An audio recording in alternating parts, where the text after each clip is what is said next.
The next topping we're gonna add on our sandwich is a tomato that goes on the side with our vegetables, so on top of our lettuce. And just like our meat, you can either draw a circle with your pencil, make sure that you use most of the paper. It's cut this size for a reason, so don't make it itty bitty with your pencil. If you want to draw it nice and big. Otherwise, you can just start cutting it. And remember how we talked about how when you close your scissors, you're turning them too, and you can turn your paper as well.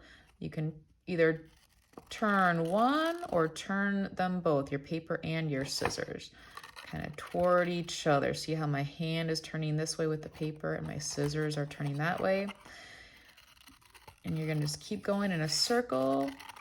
Doesn't have to be perfect because tomatoes aren't always a perfect circle, but you do want to make it nice and big.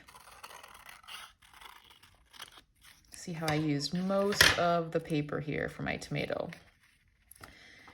And just like before, you can put just some tiny dots on your tomato, or you can put a nice big X through the middle. Maybe I'll put one dot in the little spaces that the X makes.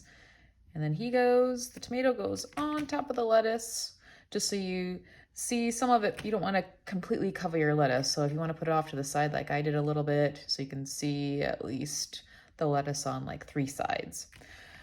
All right, next we're gonna put a second topping on our other half, and the cheese is gonna go on top of our meat.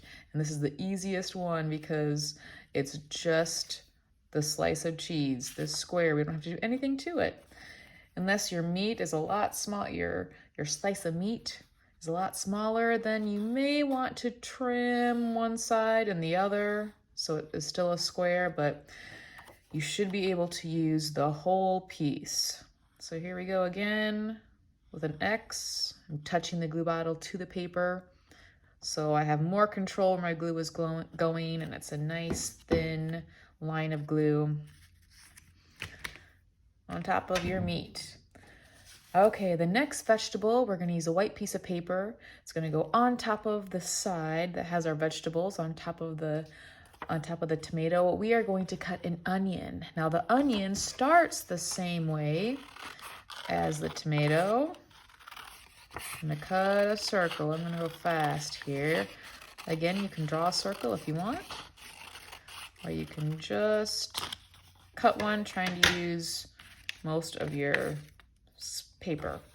Okay, now we're not done yet because we want to see all the layers inside of an onion.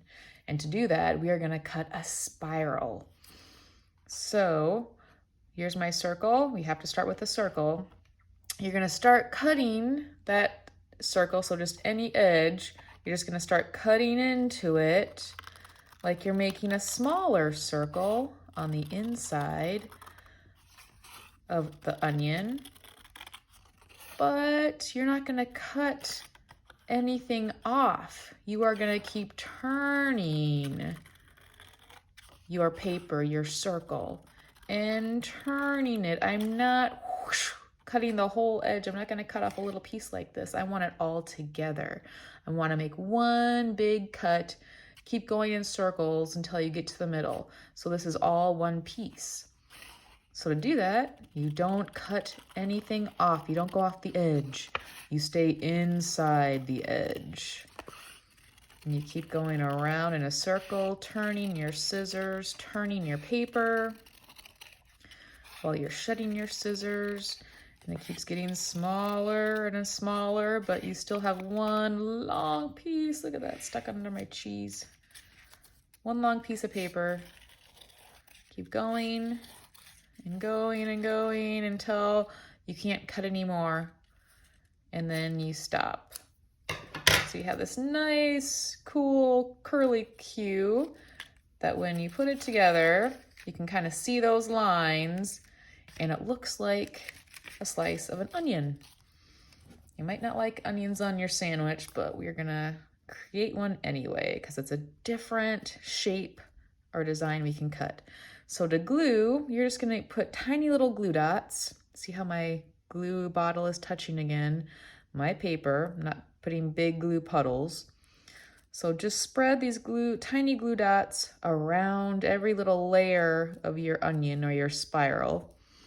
You can see that. Tiny little glue dots all around, just tiny ones. And glue it down. It's okay, it's covering a lot, it looks like, and it's okay if your onion is smaller, or if it's this size, that's okay too. We can still see the other toppings peeking out. All right, next up are the cucumbers. You want 2 circles on this rectangle piece of paper. You can draw 2 nice big circles, or you can just cut it out. And cucumbers definitely don't have to be a perfect circle, because they're usually not a perfect circle, even more than, say, a tomato might not be exactly a perfect circle. So there's one. You can draw it, you can just cut it, but use the paper that you have. See, most of the paper is being used here. So if you feel like you need to draw that in pencil first, go ahead and do that. I'm just gonna put little dots all over on this one. I'm not gonna put an X, just little dots. And they go on, even though your cucumber would be probably more on the vegetable side, we're gonna put them over there. These are like our Easter colors, and these look like Christmas colors. Christmas colors on one side, Easter colors on the other side. But we're adding one more topping to this side here, and that's our black olive. So that might mess up our holiday color scheme a little bit. You're gonna get a black piece of paper with 3 little dots on it, and that's to represent a black olive, and where you might have that space missing, the hole inside of a black olive. And you are gonna cut 3, since you have 3 little holes there, you're gonna cut 3 circles around those 3 holes. Try not to get it too small. A lot of times students get it so small that they hardly have a big enough space to add some glue dots.